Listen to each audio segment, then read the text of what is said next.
Commence. Par contre, ouais, l'équipe parle trop fort. Salut tout le monde. Comment ça va les gars? Écoute, ça va. Ça va, hein. Ça va. Est-ce qu'il y en a qui sont plus Parfait, satisfaits de leur live que d'autres, de leur iPhone testing que d'autres? Je crois bien.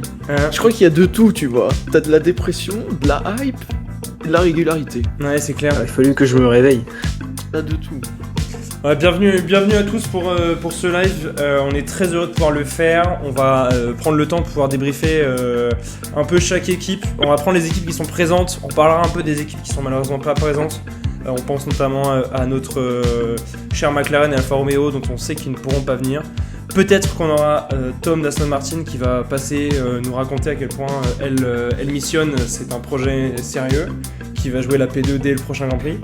Mais là, d'ici là, on va avoir le temps. Je vais juste, pendant que vous meublez, installer vos logos sur vos têtes. Alors du coup, tous ceux qui sont en live, vous allez voir le setup incroyable. Mais j'ai pas le choix, je suis désolé. Du coup, allez-y, si vous pouvez meubler, les gars. Racontez-moi un peu votre vie, ce que vous avez fait, comment vous avez vécu ces tests. Je me suis réveillé à 14h, j'ai rien vu.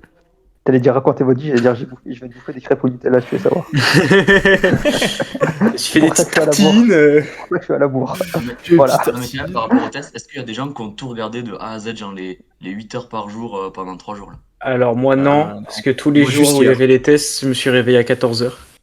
Pareil. Vous êtes vraiment au chômage tous les deux. Hein. C'est Voilà, grave. aujourd'hui. Est-ce qu'il y en a dans le chat qui ont tout regardé? Vous êtes des faux. Vous êtes des faux. Attendez, je veux juste voir si ça colle bien au niveau de nos têtes. Ouais, je pense qu'on est pas Non, mal. mais déjà, désolé, mais juste le fait de diffuser les essais, perso, je suis pas pour, donc voilà. Ah ouais? Oh, mais t'es un raté aujourd'hui. Mais pourquoi? Excuse-nous là, les grilles. Il y en a qui... et il Non, mais y c'est en a dans le intéressant, chat c'est qui ont tout intéressant, regardé. Hein. pourquoi? Non, en vrai, non, vas-y, dis pourquoi. Non, mais parce que on remarque que, ces derniers temps, surtout ces essais-là, il y a beaucoup de personnes qui pensent que voilà, ça veut dire quelque chose, etc. Vu qu'on voit en direct les performances, on se dit que voilà, on se donne déjà un ordre d'idée sur la hiérarchie, alors que dans les dernières années, il n'y avait pas du tout cette idée-là, quoi. Ouais, mais ça c'est pas le problème de la diffusion, c'est le problème des fans. Mais Ouais. je pense que la diffusion, elle induit ça, personnellement. Non, pour moi, Même quand même quand il y avait une partie par diffusée l'année dernière, on avait ça. Hein. Non, mais pas l'année dernière. Moi, je te parle genre en 2015, 2016, etc., quand il n'y avait même pas de diffusion, quoi. Je sais pas. Mais moi, je trouve que il y a rien de méchant, mais c'est les fans qui doivent être plus éduqués, entre guillemets, sur le fait que on peut rien vraiment savoir de précis par rapport au test. Et c'est pas le fait qu'il soit diffusé. Franchement, en fait, ça dépend de ce qu'attendent les fans. Si les fans ils s'attendent à voir vraiment tout ce qu'on va voir pendant la saison au test, c'est eux qui en faux. C'est pas le fait de diffuser les tests qui change ça, tu vois. Ouais, c'est Non, clair. oui, je suis d'accord, mais entre guillemets, perso, le fait de diffuser les tests, ça induit, entre guillemets, je sais pas comment expliquer, je sais pas si vous comprenez ma vision du problème. Bah déjà, regarde, dans le chat, ça dit même sans la diffusion, il y aurait de la spéculation. Et c'est vrai que l'année dernière, pendant Non, mais les ouais, c'est essais de Barcelone, on n'avait pas la diffusion et on avait déjà de la spéculation de ouf. Donc en fait, ça résout pas le problème. Pour moi, c'est juste que on a été un peu trop habitué à voir, à dire que tout ce qu'on voit en termes de chiffres, en termes de machin, c'est véridique à cause de un peu de la communication de la F1. Alors qu'en réalité ça l'est pas du tout, mais je pense que c'est aussi à nous et à tous les gens qui couvrent un peu la Formule 1 de rappeler que les tests, c'est chacun fait son programme, c'est pas facile de lire, c'est pas pour rien que des équipes, même Red Bull, sont inquiets de la performance de leurs concurrents, c'est parce que eux-mêmes ont du mal à vraiment savoir où sont les autres. Donc c'est pas les ingénieurs qui sont chez eux dans leur salon à suivre les tests comme nous qui peuvent savoir où on en est, mais on va quand même se permettre de dire notre avis. Parce qu'on aime bien donner nos avis. Et puis un point quand même aussi, moi j'aurais bien aimé que Canal diffuse tout, enfin même s'il n'y avait pas de commentaires par exemple, tu vois, juste qu'on voit toutes les voitures rouler tout le temps. Ouais, moi j'étais passé... Ouais, c'est pas déjà. Moi Je j'étais trouve obligé de que passer par des VPN et tout, c'était relou un peu. Non, mais le dernier jour, là, hier du coup, l'après-midi, ils ont diffusé 35 minutes d'essai. Ouais, 35 minutes. C'est honteux. Ouais, surtout Le prix. 35 Oui, minutes, c'est 35 c'est le prix de l'abonnement par mois. sachant, Il- non, sachant Attends, que dans ces 35 Alors, minutes, personne il y a n'en une paye safety- moins. dans ces 35 minutes, il y a un drapeau rouge, une safety car, une VSC et Voilà. deux simulations de départ. exactement, voilà, Malik. Donc, donc il y a 15 en minutes gros en moins. c'était 20 minutes. Mais franchement, mais C'est ça. honteux. enfin, je trouve ça vraiment pas scandaleux parce que c'est que les essais, mais je trouve ça vraiment dommage en fait. Ouais, je Parce suis d'accord. que les essais, c'est vraiment un moment où il y a de la demande en fait. Il y a beaucoup de gens qui veulent regarder et franchement, diffuser 35, enfin, même pas comme Malik l'a dit, c'est 20 minutes d'essai. Enfin, ça sert à rien. Autant, Ouais, enfin, en je fait, suis d'accord. autant pas le faire parce que franchement, qu'est-ce qu'on a vu les 20 dernières minutes? Rien. Des essais des essais d'arrêt au stand, des VSC, des drapeaux rouges. Enfin, franchement, Hmm. Ouais, je suis d'accord. voilà. Mais Et en tout après, cas, tu vois, indirectement, ça peut aussi impacter sur la vie des fans. Genre, t'imagines, t'as une personne lambda qui allume la télé, tu vois Alonso P2, ça se dit, voilà, tu fais direct la conclusion comme quoi, ah ouais, Aston Martin, Bah ouais, deuxième, c'est elle va clair. jouer le championnat et tout. Alors que pas du tout. Je pense que déjà diffuser toute la séance, c'est déjà un peu plus représentatif, tu peux mieux te forger ton avis. Mais après, il y a aussi un autre débat qu'on va parler plus tard, c'est aussi sur l'avis des journalistes par rapport à ça. Du fait que tu vois, tu te bases beaucoup sur le chrono. Et ça, pour moi, c'est aussi. Ça induit en erreur les gens qui vont essayer de se faire un avis par rapport à ça. Ouais, ouais, non mais grave, grave. Puis même, ouais, dans le chat, ça dit, ça serait super intéressant d'avoir juste du handboard, même s'ils commandent pas, et c'est vrai, on apprend beaucoup grâce au handboard, hein. On voit grave comment les voitures se D'ailleurs, comportent. Ça aurait été mieux, là hein. où j'étais déçu, c'est que sur la F1 TV, tu pouvais pas choisir les onboard des voitures qu'on Ah ouais? commandait. Ouais. Non, t'avais que Non, la bah, vision globale. Ah, C'est pour ça que ça m'a pas trop motivé à regarder les essais, parce que j'ai prévu de regarder les onboard, tu vois.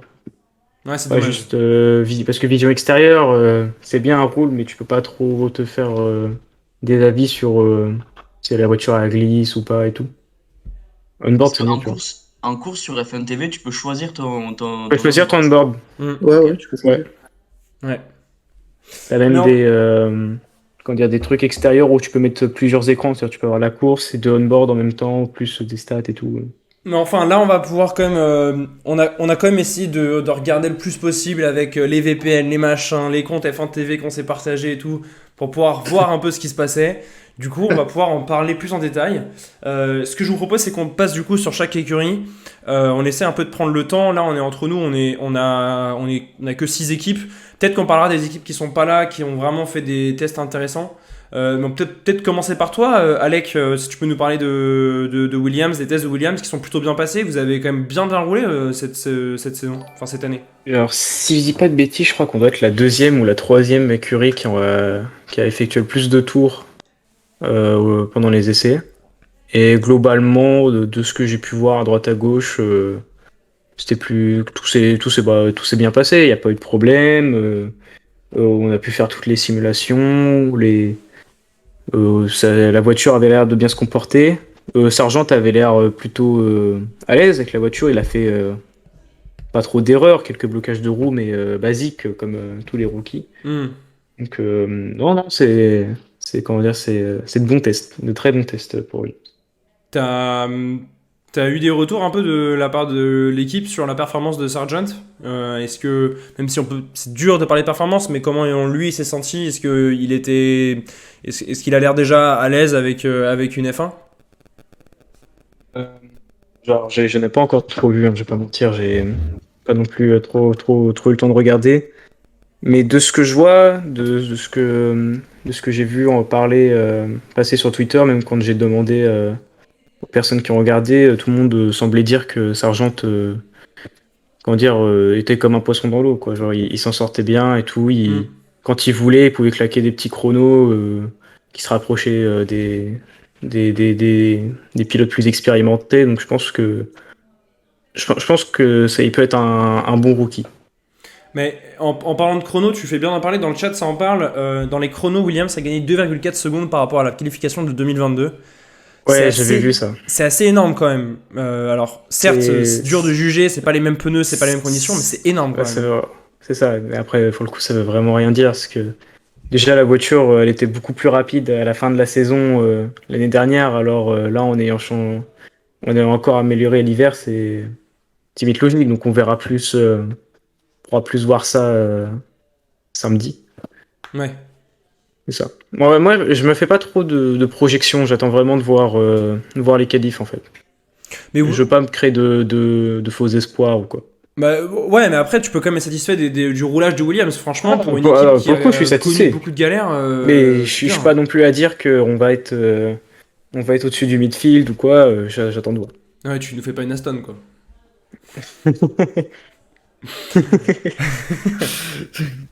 Il est pas là Je encore, compte- Tom, je- mais il me manque. je- un peu. je- je- Je vais le harceler jusqu'à ce qu'il vienne. Ah ouais, c'est je contiens ma hype. Il doit venir. Ok, et Alex, si t'avais un peu un mot de la fin pour parler de tes essais, qu'est-ce que ça serait? Ça roule. Pas mal, bien. non? Pas mal, hein? C'est bien, bravo. Bah écoute, merci beaucoup. On va parler d'une équipe qui a été quand même pas mal, je trouve sous-cotée pendant ces essais. C'est Alpine qui a quand même plutôt bien roulé. Et tout le monde a fait des plans sous la comète parce qu'ils ont cru voir des flux aéros autour de la Alpine. Lokman, qu'est-ce que t'en as pensé toi de tes essais? Non, mais écoute, les essais de l'équipe, ils étaient plutôt pas si mal, hein. Ils ont appliqué le programme qui est prévu. L'équipe, elle a l'air vraiment. Les pilotes sont confiants, tu vois. Enfin, comparé à l'année dernière, quand tu regardes avec les problèmes qu'on a eu, enfin, les essais, ils étaient vraiment catastrophiques en termes de fiabilité. Là, l'équipe a pu réaliser son programme, tout va bien, quoi. Il y a aussi des évolutions qui vont venir pour Bahreïn et l'équipe, elle pense vraiment se rapprocher de la P3. Mais Et il y a c'est eu. dingue, hein. Vas-y, hein, je continue. Je disais un truc. Mais ouais, par exemple, concernant le marsouinage que certains ont remarqué, comme par exemple au dernier virage, Matt Harman, directeur technique, a très bien expliqué que c'est dû au choix d'avoir utilisé une suspension rigide qui, pour le coup, n'est pas adaptée pour le circuit de Bahreïn, mais au cours de la saison, il y aura des circuits où elle va vraiment servir pour l'équipe, quoi. Du coup, Hmm. non, sincèrement, il y a pas de souci à se faire, hein, de mon point de vue. Ouais, c'est ça qu'il faut. Enfin, je trouve que les tests d'Alpine, c'est très significatif de ce qu'il faut pas regarder, c'est-à-dire que le chrono. En fait, il faut vraiment regarder ce que les gens ont comme commentaire, et surtout ceux de l'équipe. Tu vois, par exemple, une bonne indication de l'état de McLaren, c'est pas les chronos de McLaren qui sont pas si mauvais. C'est Exactement. le fait qu'en interne, ça va pas, les freins, ça va pas, Norris qui tape les murs, enfin bref, on sent qu'il y a une ambiance pas bonne. Alpine, on ressent pas du tout ça. Et les déclarations qui disent, surtout pour une équipe comme Alpine, dire ouais, on veut se rapprocher de la P3, honnêtement, franchement, c'est plutôt positif. Et ça montre juste que oui, effectivement, à Bahreïn, tu ne testes pas que des pièces pour Bahreïn, tu testes pour toute la saison. Je trouve que. Non. Vas-y, Vas-y. je peux juste dire un petit Vas-y, commentaire. Sofiane. Ouais, Par rapport, je te laisse. par rapport à Alpine, je trouve que, en fait, comment expliquer? En fait, ils ont fait tout ce qu'on s'attend à ce qui se passe dans des essais hivernaux, en fait. Hmm. Dans le sens où il n'y a pas eu de run perfo, ils ont fait des tours, ils ont fait pas mal de tours. Euh, en fait, ils ont appris à connaître la voiture, en fait. Et c'est vraiment que ça, ils ont fait que ça. Et c'est pour ça qu'il n'y a pas de grand tour vraiment super ou pas de hype comme Aston, tu vois. Et je trouve que c'est pas mal, en fait. Je trouve que, voilà, Alpine, ils ont fait leur truc, leur job. S'il y a bien une écurie qui se concentre vraiment qui s'est vraiment concentrée que sur ça, je trouve que c'est Alpine. Euh, Je suis le seul qui bug comme ça ou vous aussi vous trouvez Sofiane Non, bug? pas du Non. tout. Ok. Non, Ça non, ça a bug. bugué aussi chez moi aussi. Ah, ok. Ouais. Ouais. Désolé Sofiane, ça a un peu bugué. Vas-y, essaie de reprendre pour voir. C'est vrai? Vous m'avez pas entendu? On Ah. boycotte Red Ouais, Bull pas la ici. fin. On boycotte Red Bull. Vous m'entendez là ou pas? Ouais, là c'est bon, c'est bon. Ouais, on t'entend, ouais. On t'entend. Bien, ok. Je redis ce que je dis ou pas? Ouais, vas-y. Désolé, excusez-moi, hein. Non, mais t'inquiète. C'est un petit moment moteur RBPT de l'année dernière. Non, À du la coup, même Alpine, période. ils ont fait enfin, en tout cas, de ce que moi, je me fais de la définition de test hivernaux, en fait. Oui, c'est-à-dire tu Dans le roules, sens où, Non, mais ouais. tu te concentres et voilà. Ouais. en fait, t'apprends à connaître ta voiture et puis c'est tout. Donc, il y a vraiment que ça et ils ont pas cherché le temps autour.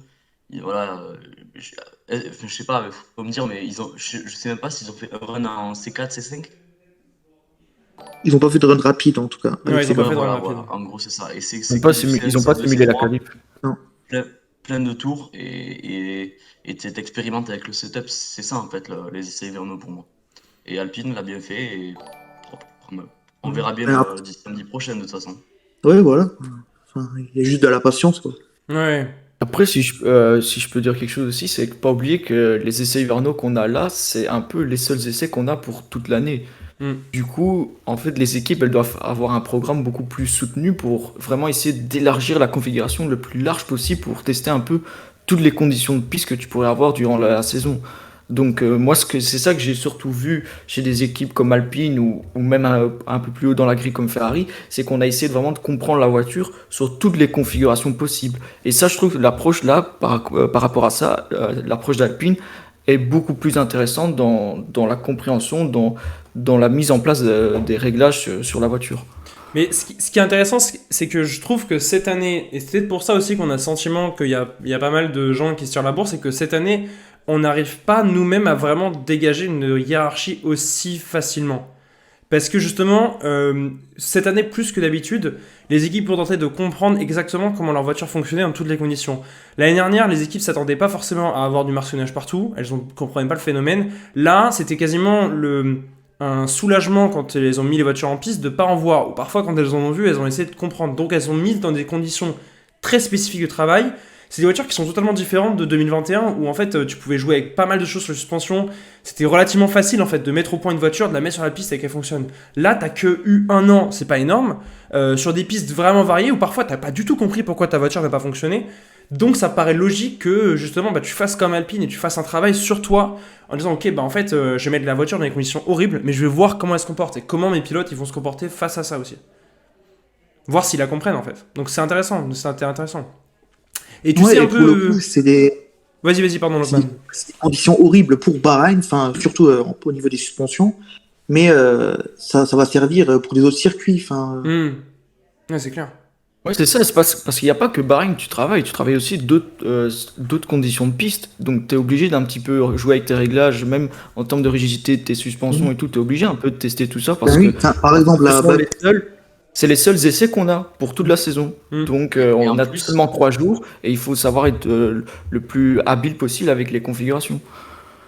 En fait, c'est important de dire il y a que 3 jours et en plus c'est seulement la deuxième année de la génération de ces voitures. Donc forcément, euh, seulement 3 jours entre guillemets et seulement la deuxième année de ces voitures, c'est clair que il y a beaucoup de choses à apprendre et il y a pas, c'est plus difficile par exemple que 2021 ou 2021, voilà, ça faisait depuis 2017 qu'il y avait ce règlement quoi. Ouais. Donc c'était plus facile. Dans le chat, les gens sont pas forcément d'accord. Il y a des gens qui pensent que la hiérarchie globale, on la connaît tous. On va revenir un peu sur le sujet de la hiérarchie un peu plus tard dans le live quand on donnera la nôtre, mais je pense qu'on a tous une hiérarchie un peu différente parce que, et justement, je pense que, ok, les top teams c'est relativement facile à voir, mais derrière, c'est super. Enfin, moi je trouve ça super dur de dire qui est devant en termes de perfo pur parce que j'ai pas vu de run perfo, moi perso. À part certaines équipes qui ont En fait- fait, mais en fait, on sait même pas quel map moteur ils avaient. Et en parlant de map moteur, il y en a un qui est censé avoir baissé pas mal, c'est Malik. De Mercedes France. Et vous avez vu la transition ou pas? Belle transition. Malik, est-ce que tu peux nous en dire un peu plus sur cette Mercedes qui a connu quelques difficultés pendant le deuxième jour? Non. Déjà, c'est fake, les difficultés. C'est pas des Ah ouais? difficultés, Ok. c'est volontaire. C'est volontaire. C'est volontaire? A voulu tester la C'est volontaire. ça, Mercedes a voulu tester la W14 dans les pires conditions de hauteur de caisse et de setup de suspension. Le matin avec Lewis et l'après-midi avec Russell. Et les propos de Toto Wolff sont absolument pas du tout à prendre premier degré. Le jeudi, c'était une journée full test, sauf le problème hydraulique. C'est le même problème qu'il y a eu lors du check-down. La valve au niveau de la pompe. Mais comme quoi, il n'y avait pas de train avant, il n'y avait pas d'aéro, etc. C'était des tests pour mettre la Mercedes dans les pires conditions possibles, voir jusqu'où il pouvait aller en termes de setup. Mais Ok. c'était totalement voulu. Et du coup, Tout le Voilà. monde fait ça globalement en vrai. De quoi? Tout le monde fait ça, genre la voiture, tu la sors de sa De fenêtre sa zone de fonctionnement confort, quoi. et tu C'est regardes, ça. et c'est ce qu'ils ont fait, Marco. Et ils ont raison. Oui, c'est ce qu'ils Et ont fait. tout le monde fait ça en fait. Et tu vois, vendredi, ils sont revenus à un setup beaucoup plus classique. La voiture, elle a tourné comme une horloge. Tu veux dire. Non, tu veux plutôt dire que vendredi, ils ont mis vendredi, c'était des compétitions Pardon, difficiles et samedi. ils ont c'était- mis un setup un peu, voilà, pardon, samedi, ils ont mis un setup un peu classique, elle a tourné comme une horloge. Et qu'est-ce que ça dit chez Mercedes? Enfin, quelle est l'ambiance de Mercedes? C'est les propos de Toto Wolff. Tu dis qu'il faut pas les prendre au premier degré, Non. mais du coup, quand il dit on est derrière Ferrari et Red Bull, qu'est-ce que t'en penses? Est-ce que vous êtes vraiment derrière eux? Est-ce que vous êtes devant Aston? Qu'est-ce que t'en dis, toi? Bon, on est devant Aston, respecte-nous quand même. Ah, mais je sais pas, moi, la moitié de la grille pense qu'Aston est P2. Hein. Bah, Aston, pour l'instant, pour moi, ils sont surcotés. Pour moi, Aston peut jouer avec Alpine et encore, mais pour moi, ils sont surcotés pour l'instant. Aston, clairement. Pour moi, Mercedes peut jouer avec Ferrari. On est un cran derrière Red Bull encore. Mais pour moi, on peut jouer avec Ferrari. Ok. Et pour moi, la W14 n'a pas tout montré encore. Parce que comme l'a dit Elliot, la W14, c'est 3 jours à la roulée avec le même aéro, que ce soit à l'avant ou à l'arrière. C'est-à-dire avec un aéro à fort appui. L'aileron arrière, c'était un aileron type Monaco qu'ils ont voulu mettre. Ouais, c'est clair. Et cet aileron ne sera pas réutilisé avant Monaco. Le vrai Ah ouais aileron arrive le vrai aileron arrière arrive pour Bahreïn. Ok. Et que sur les essais privés, ils n'ont rien touché au niveau aéro. Pour moi, la W14 n'a encore rien prouvé et rien montré à l'heure actuelle. Ok. Ok. Donc ça joue avec Ferrari. Les gens sont aussi d'accord hein, sur Aston. Hein. En fait, peut-être qu'on a un peu marre du bullshit autour de tout ce qui est Alonso et tous les insiders proches d'Alonso qui racontent un peu comme quoi ça y est, ça va jouer les P1 et tout. Je pense que c'est pour ça qu'on pense tous que c'est surcoté. Mais pour rester du coup sur Mercedes, à part ça, les pilotes, on en pensait quoi? Déjà, ils devaient être tous ravis de pas avoir. Enfin, les deux devaient être ravis de plus avoir de martionnage. Quand même, ça a dû bien vous changer ça. Ah, ça fait plaisir hein, de ne pas avoir la voiture qui saute en bout de ligne droite. Là, franchement, ça change la vie. Ouais. Mais les deux pilotes sont contents, les deux sont confiants et ils sont contents du package qui arrive dans pas longtemps Ok. et qui devrait nous mettre à hauteur de Red Bull en principe. Ok. En vrai, moi j'ai Et là, j'ai hâte de voir cette bataille. on va quand taper même. du max comme en 2021. On va avoir un petit duel Lewis Max Verstappen là, j'ai hâte. Et oui, et puis il y a tonton voiture qui va venir vous séparer tous les deux. Mais Avec c'est son comme bide, Mercedes il va aurait dû gagner Bahreïn 2022 avec une seconde d'avance, sinon. Ouais, c'est aussi. Ah, mais l'année dernière, il y a des problèmes de corrélation. Et là, cette année, en fait, Ah, c'est bah. pour ça qu'ils ont rien ramené à Bahreïn pour vérifier la corrélation et tout semble fonctionner, tout est bon. Et c'est pour ça qu'ils n'ont pas ramené le package parce qu'ils avaient peur de se faire arnaquer comme l'année dernière. Du coup, ils sont venus avec une voiture un peu lambda. Et tout ce qui était trouvé en simulateur, c'est répercuté sur la piste. De ce côté-là, ils sont contents. En tout cas, Ils ont appris leur erreur au moins. C'est ça. dans le chat, les gens sont perplexes par rapport à ce que tu dis. Les gens, ils sont un peu, ils se posent des questions sur le vrai top 3 et ils pensent que Aston est plus dans le top 3 que Mercedes. Hein. En fait, c'est que tout le monde a le symptôme W13 2022. Si on prend l'historique des essais privés, qui a déjà vu Mercedes taper des P1 et des P2 d'essais privés? Qu'on me ressorte le classement. Je rappelle quand 2017. Je peux contrer ce que tu dis. Vas-y. Qui a déjà vu Mercedes en C5 faire des essais qualifs comme ça? En essais hivernaux. C'est déjà Jamais. arrivé. Jamais. C'est déjà arrivé une fois. C'est arrivé une fois en 2018, je crois, quand tout le monde voyait Ferrari devant, Mercedes l'a fait. Ils n'ont pas fait la 2019, P1. Ou 2019, pardon, oui, un des deux. Ils l'ont fait. Ils n'ont pas tapé la P1, mais dans l'historique, Mercedes n'a jamais fait des P1, P2. Ils ont toujours été dans le ventre mou des essais Ah privés. oui, mais pourquoi? Parce qu'ils étaient toujours C1, C2, C3. Oui, mais ils n'ont jamais voulu chercher la performance en essai privé. Et c'est pour ça, en fait, pour moi, il y a le syndrome du W13. Et tout le monde pensait que Mercedes allait débarquer en étant premier. Et j'en suis sûr, et je suis persuadé que si Mercedes avait été champion l'année dernière, personne n'aurait parlé sur Mercedes qui ne soit pas devant cette année à l'heure actuelle aux essais privés. Et pour moi, il y a tellement le syndrome W13 que pour les gens, en fait, il fallait que Mercedes soit obligatoirement premier pour rassurer les gens. Sauf que non. C'est des essais privés, on n'est pas Ferrari. On n'est pas là pour jouer les P1 aux essais privés. D'accord? Désolé pour vous les On est P5, hein.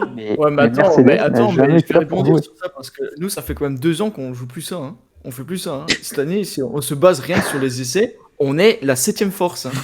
Si on se base rien que sur les essais. Voilà, bien évidemment. On est la septième entier.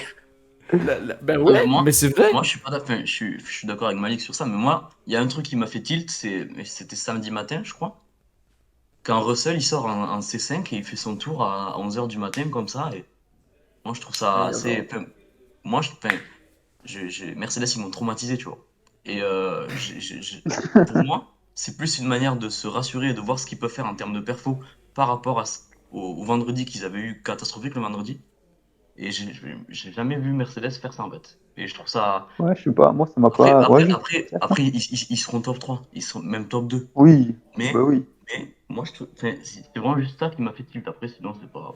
Moi, C'est moi, un moi, petit truc, hein. moi, ce qui m'a plus induit dans le fait que Mercedes était potentiellement en train de rater ses essais, c'était la deuxième journée. Mais en fait, pourquoi? C'est juste parce que vous avez eu cette fuite hydraulique, et puis après, une sorte de folie dans les commentaires de gens qui disaient mais oh là là, la voiture va plus du tout, etc.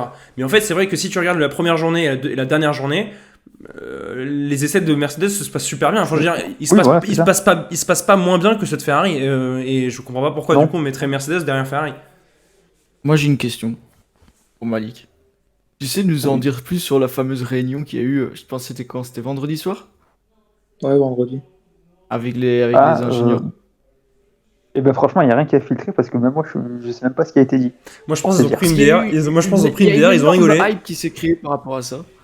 Alors, Non, mais il y en a fait, moyen en fait, qu'ils ont débattu sur le dîner du C'est à soir. cause vous voyez, c'est à quel cause plat de il va regarder. en fait, c'est à cause des propos de Toto. Il a tellement enflammé la presse que tout le monde s'est enflammé médiatiquement en fait. Il est passé du jeudi où on va jouer la gagne cette année à vendredi où il a commencé à dire la voiture est inconduisible, cette année c'est mort, on est derrière Ferrari et derrière Red Bull. En fait, le mec il a créé une hype en moins de 48 heures. Il a perdu tout le monde et il a créé le bordel médiatiquement. Et du coup, ça a fait effet boule de neige. Il y a tout le monde qui s'est enflammé pour n'importe quoi en fait. Pour moi, Ouais, c'était une et réunion il- classique comme il peut y avoir entre toutes les équipes en fait. Et il le recrée ce matin en disant que Aston Martin est P2. Donc, Mais ça, Mais c'est ça- du Toto Wolff, il est très fort pour ah ça. ouais, comme mais c'est Christian du Horner, Toto Wolff, c'est il est leur extrêmement caractère. fort. Mais ça C'est par le bon, passé, il l'a fait, extrêmement fort. il l'a fait avec nous, Lucas. Enfin, il faut pas qu'on oublie Bah qu'il oui, y a pas c'est- si longtemps que Ça me ça. rappelle en 2019, Mais oui. où Mercedes avait dit que lors des essais, Ferrari avait 5 dixièmes d'avance sur Mercedes. Mais oui, large. Mais oui, On se rappelle c'est tous dans du leur début de com, saison. Mais ça, je c'est suis dans pas leur d'accord. com. Pourquoi? Moi, je pense premier degré qu'en 2019, le premier test, Ferrari, ils avaient 5 dixièmes. Moi, je pense sincèrement. Mais le premier ouais essai, c'est là où Mercedes, ils avaient apporté leur voiture de base. Par Oui. contre, au second essai, les 5 dixièmes, ils sont partis parce que Mercedes, ils ont ramené un truc de fou furieux. Mais parce que oui, Moi, mais moi, mais sauf que Mais sauf après, il y avait encore 5 dixièmes d'écart. mais oui, en disant Il y a ça, il une le seconde savait. là dans le truc. Ben, on va voir, hein. Ouais, Moi, bah je oui. pense qu'en fait, ils ont 5 dixièmes d'avance et en fait, on le prend comme si ça va être ça, comment dire, dimanche prochain et toute la saison. Non, c'est, pour moi, il y a 5 dixièmes à ce moment précis du truc, tu vois. Ça veut pas dire que je dans sais une bien. semaine, il y aura 5 dixièmes. Ça Oui, veut je pas sais dire que bien. dans 3 mois, il y aura 5 dixièmes. Moi, je pense que, je veux pas dire que j'y crois, mais c'est une première tendance et faut pas la négliger non plus, je trouve. Non, non, Non, c'est je suis clair. d'accord. De manière. Puis surtout qu'arrivé vendredi, enfin, les voitures elles seront déjà totalement différentes de comment Voilà, elles étaient bien sûr samedi. que oui. Oui. Oui, c'est clair. Mais c'est juste qu'il y a des données GPS qui mentent pas et qui montrent, on va dire, déjà 2 tiers. On va dire que les données GPS peuvent te donner 2 tiers des perfos globales. C'est-à-dire qu'elles te donnent globalement les performances moteurs et globalement les performances châssis. Tu sais à peu près si ta voiture elle est bonne dans ces phases-là de réaccélération, de freinage et de petits virages. Tout ce qui est aéro, ça change, mais de course en course, de réglage en réglage. Même le châssis, ça peut changer. Mais déjà, tu as une sorte de tendance générale. Par exemple, on sait que Alfa Romeo va pas aller jouer la P2, tu vois. Mais on sait que la Red Bull elle est super forte dans les virages, avec Dans tous les appui. virages. La Ferrari, elle freine très très fort et elle a une grosse vitesse de pointe. Normal, t'as vu l'aileron. Enfin, tu vois, ce genre de choses. Mais oui, je suis d'accord par rapport à ça. En fait, de ces tests, on peut déduire que des tendances. Et je trouve que c'est dommage que les gens prennent ces tendances comme la vérité et ce qui se passera dimanche prochain et pendant toute la saison. Ah non, c'est sûr. Ouais, pardon, désolé. Mais bref, du coup, ouais, désolé, j'ai disparu, je suis revenu. Je peux juste répondre à un truc du chat. Ouais, vas-y. Euh, les gens qui parlent parce qu'ils utilisent des C5, il y a zéro rapport, c'est aussi pour tester la dégradation. Tu me diras l'année dernière le nombre de courses où en course ils ont utilisé des C5. Tu me diras. À part Monaco. On utilise... Le C5 n'est pas un pneu pour la course. Non. Ouais, non.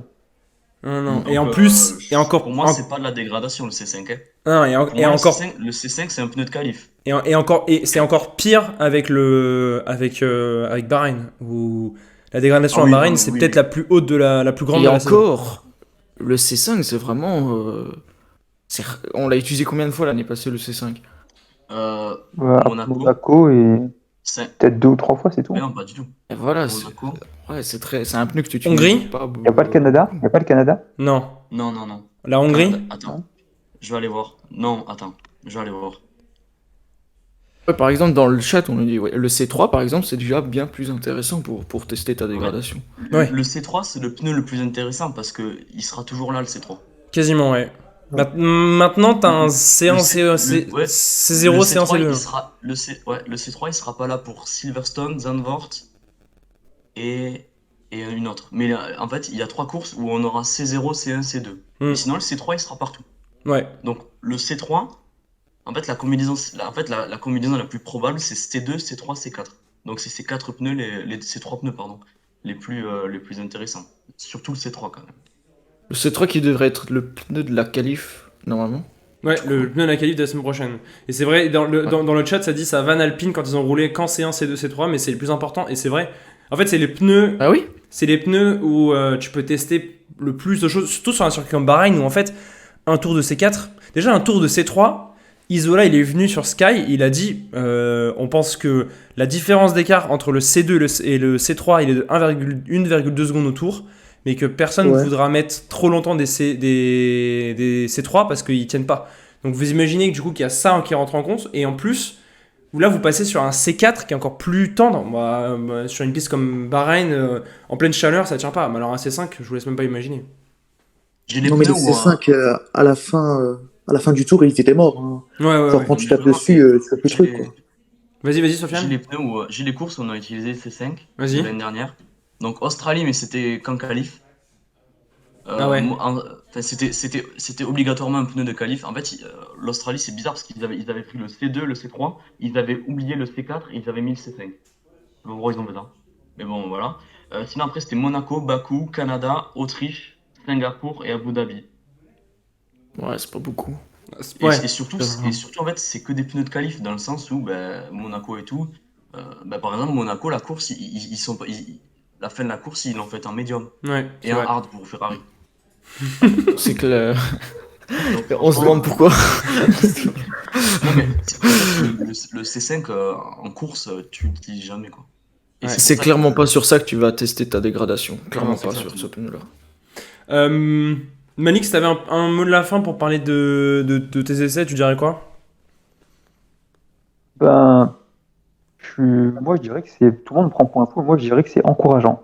Ok. Je dirais que c'est encourageant, mieux que l'année dernière, et franchement je demande à voir la suite. Et je dis pas qu'on va taper Red Bull ce week-end, je pense qu'ils seront largement au-dessus.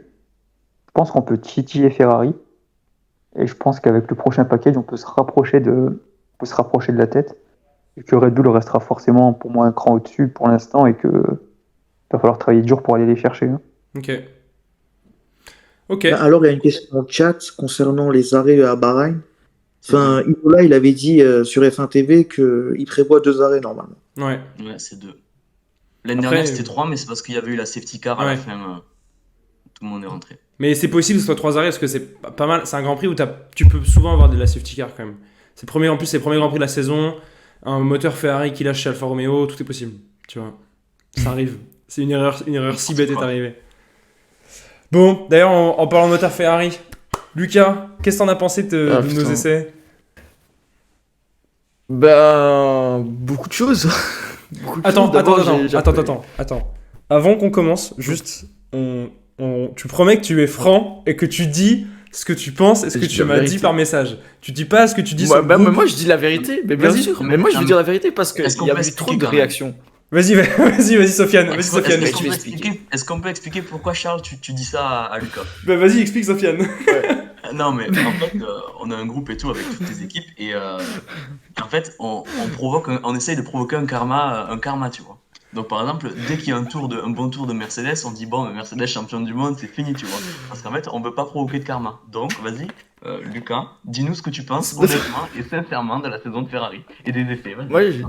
Moi, je dis rendez-vous en 2024, les gars. C'est fini. Oh, arrête. C'est fini. C'est fini, les gars. On est fini, on est mort. On est mort. Personne n'y croit. Mais si. Non, allez, je rigole. Allez, plus sincèrement. Parce qu'il y a eu, en fait, il y a eu énormément de réactions sur Ferrari. C'est parti dans tous les sens, donc il faut un petit peu remettre de l'ordre dans tout ça. En fait, Vasseur lui-même l'a bien expliqué. Ferrari, ils arrivent avec une voiture qui est esthétiquement très similaire à la F1 75. Mais à l'intérieur, on voit qu'elle a changé de peau. C'est-à-dire qu'on a toute nouvelle mécanique, une nouvelle suspension, nouvelle aéro. Voilà, il y a de nouveau, en fait, on a presque une nouvelle base qu'il faut de nouveau apprendre. Donc, ce que Ferrari a fait pendant ces 3 jours, c'est que elle a élargi la configuration. Donc, un petit peu comme a fait Alpine. On n'a pas du tout recherché la performance ni le chrono, parce que Vasseur l'a expliqué dans l'interview qu'il a fait ce matin. Ah oui, pourquoi vous n'avez pas mis, je sais pas, les C4 pour aller, voilà, les C4 ou les C5 pour aller chercher le chrono de Perez, et lui, il estimait que c'était une erreur de faire ça. Donc chez Ferrari, on est resté concentré sur ça. L'objectif, c'était accumuler déjà le kilométrage pour la fiabilité du moteur. On a fait plus de 2000 km par rapport avec le moteur, donc c'est déjà un aspect positif, même s'il y a eu voilà, ce petit bémol sur le moteur d'Alfa Romeo qui est en train d'être enquêté. Et l'autre objectif, c'était de comprendre un peu le comportement de cette nouvelle voiture qu'on a entre les mains. Donc, Ferrari a élargi ses réglages, sa configuration. C'est pour ça que je crois que c'était le premier jour, hein. C'était le premier jour où la voiture, elle sautait un petit peu. Tout ça parce qu'en fait, c'était toutes sortes de réglages qu'ils testaient, donc voir un petit peu comment elle réagit dans les pires conditions possibles. Et ce qui ressort le ressenti qu'il y a dans l'équipe, c'est que l'équipe, elle est très calme. Vasseur, il dégage une certaine sérénité, un certain positivisme qui manquait quand même à cette équipe, après la deuxième partie de saison, commençait un petit peu à sombrer. Et là, de nouveau, elle renaît un petit peu. Et la seule inconnue, c'est cette fameuse dégradation des pneus. La dégradation des pneus, moi, je suis pas devin, je suis pas un ingénieur, je me base uniquement sur les faits, sur ce que Vasseur a rapporté. Lui, il nous dit qu'ils ont essayé vraiment de tester le plus de configurations possible pour centrer cet équilibre qui est complexe à trouver en fait sur cette voiture. Et là, je vais peut-être laisser la parole à Charles qui va peut-être nous parler de ça, du fait que voilà, c'est une nouvelle base et que c'est très difficile à trouver cet équilibre sur cette voiture-là. Ouais, l'année dernière, il y avait quand même des gros problèmes sur les pneus avant. C'est des nouveaux pneus avant qui sont arrivés. Donc, toutes les équipes doivent travailler. Ferrari savait que c'était un point faible, mais a voulu quand même essayer de travailler sur l'équilibre et la balance de la voiture. Donc, ils ont mis énormément de travail là-dessus. Et sur la dégradation, en fait, ce qu'on ressort de manière globale, c'est que la Ferrari se comporte mieux sur des températures plus fraîches. C'est au moins déjà c'est une indication de travail. C'est peut-être pas forcément quelque chose qui va se répéter sur le long terme. Pourquoi ? Parce que c'était essentiellement les gommes arrière qui prenaient cher.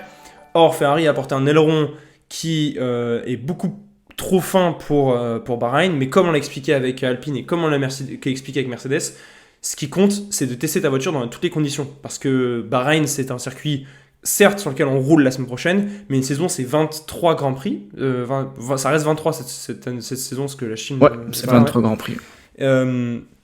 Donc il faut tester des ailerons qui ne sont pas sur des configurations normales.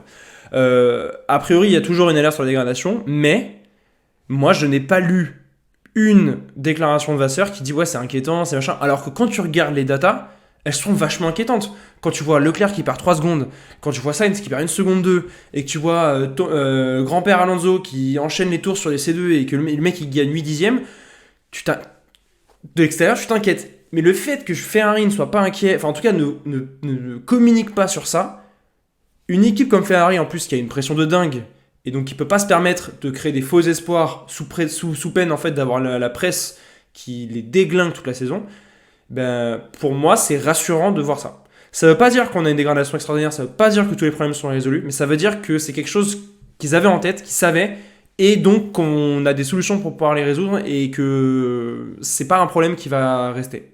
Peut-être un problème pour le Grand Prix de Bahreïn, De- hein, mais peut-être pas, J'ai peut-être une pas au question. Grand Prix de Jeddah. Moi, j'ai une question par rapport à ça. Tu penses quoi des déclarations de Leclerc et tout? Parce que tu disais que Vasseur avait pas l'air inquiet, il disait confiance et tout. Moi, je trouve que le plus inquiet, entre guillemets, de chez Ferrari, c'était Charles. Ouais, je suis Donc, d'accord. je sais pas ce que t'en penses.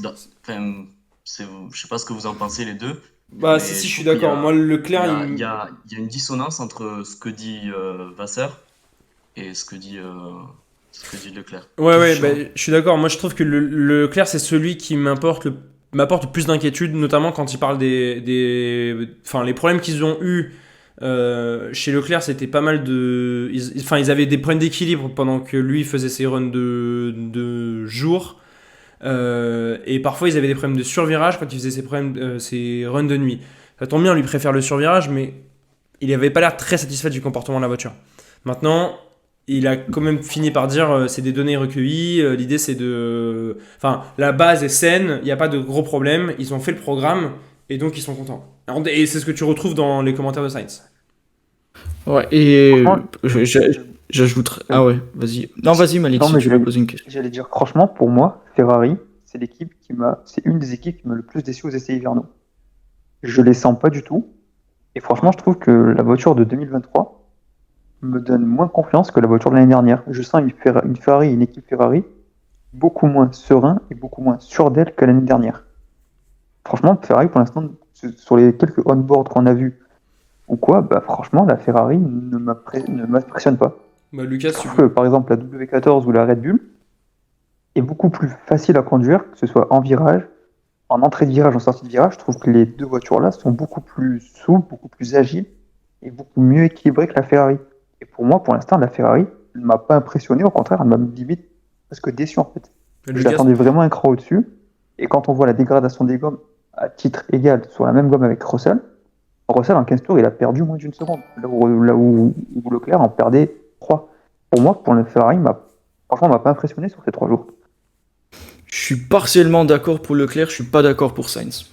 Parce que quand tu regardes les onboards en caméra embarquée de Carlos Sainz, chaque onboard, tu vois bien que la voiture, elle est sur des rails. Hmm. C'est différent pour Toi, tu Leclerc. l'as trouvé, Il a plus difficile à trouver l'équilibre parce que Sainz a sûrement. déjà l'équilibre de la voiture. Et on Possible. voit, enfin moi j'ai regardé, tu vois, j'ai regardé les onboards de Sainz et c'est assez intéressant. Allez voir les onboards parce que c'est vraiment intéressant pour comprendre un peu le comportement des voitures. J'ai essayé de le comparer avec Leclerc et on voit que Sainz est en totale harmonie avec sa voiture. Alors je ne dis pas que la voiture a été faite pour Sainz, loin de là. Parce qu'en fait la déclaration de Leclerc à la fin le samedi quand il conclut sa séance, il dit que ok, aujourd'hui c'était bien meilleur et j'ai trouvé un petit peu l'équilibre de cette voiture. Sainz, lui, l'a trouvé dès qu'il est rentré dedans. Et ça se voit, ne fût-ce dans les runs qu'il fait, dans les simulations de course qu'il fait, dans le comportement de sa voiture. Quand on le voit en on-board, Sainz, il est en parfaite harmonie. Et c'est la preuve que cette voiture n'est pas encore comprise, mais dont le potentiel est encore grand. Et il n'est pas encore exploité. Mais moi, par rapport à ça, je trouve que je reviens sur Sainz et Leclerc, mais genre les commentaires des deux pilotes, genre vraiment, genre je trouve que t'as raison, Lucas, c'est pas là, c'est différent, tu vois. Genre je pense qu'il y a un Leclerc qui est vraiment plus alarmiste entre guillemets.